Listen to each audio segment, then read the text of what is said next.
लोगों ने हर मुश्किल वक्त में मुझे बहुत साथ दिया, तो उसके लिए आप लोगों का बहुत शुक्रिया।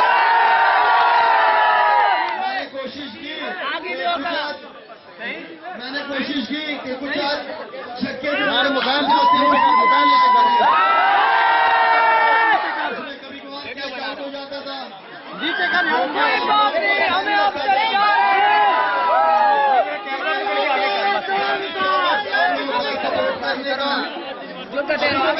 के पास आया हूँ। मैं एक मकसद के लिए आया हूँ। मैं इसलिए आया हूँ कि मैं आप सब लोगों को अपने साथ लेके चलूँ। किस चीज के लिए? पाकिस्तान के लिए।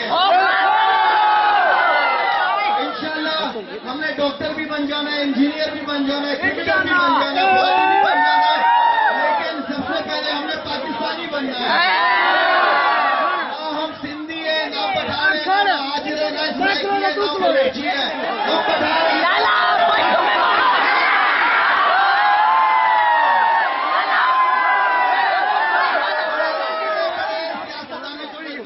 सियासतदान नहीं हूँ।